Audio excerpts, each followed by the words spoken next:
Let me tell you about my trouble with girls, declared the Nobel Prize winner Tim Hunt in 2015 when talking about the presence of women scientists in labs. 3 things happen when they're in the lab.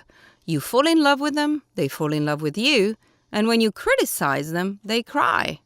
Across history, women have been mostly addressed as muses, playing the roles of wives, daughters, mothers, and assistants, finding themselves often reduced to sexual objects incapable of performing complex, masculine tasks.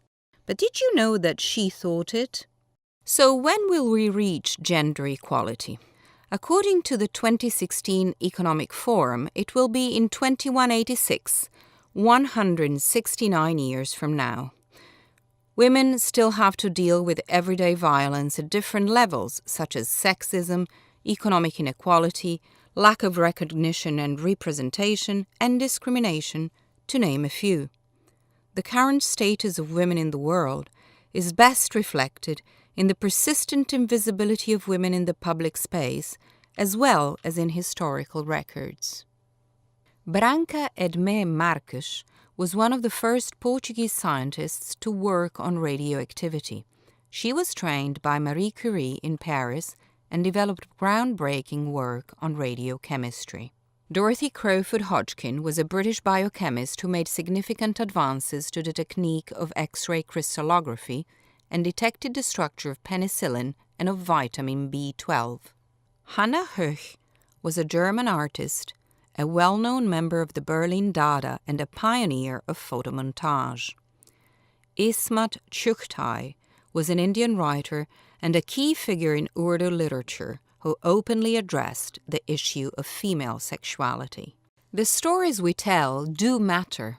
Myths and images about women create and influence our perception of reality. Women have decisively contributed to the development of our society in all its existing aspects, especially during major historical stages and transitions, such as wars or revolutions. Women have played a key, often unrecognized role. They must not be forgotten. They must not be rendered invisible. Even though women today have gained access to areas previously restricted to men, they still have to come to terms with sexist positions such as Tim Hunt's. She thought it, Crossing Bodies in Sciences and Arts, is a new database with entries on women with 2 main purposes: to cover, recover, and discover women and their contributions in both sciences and arts, and to address questions on gender and power distribution while providing a public database with names of women whose steps have significantly marked history in fields such as sciences, arts, music, and literature. She thought it is not a mere listing of women and their achievements. In order to give women some of the recognition they deserve, attention will be paid to the socio-historical context, especially when we're dealing with times prior to the second wave of feminism, that is, to the 1980s.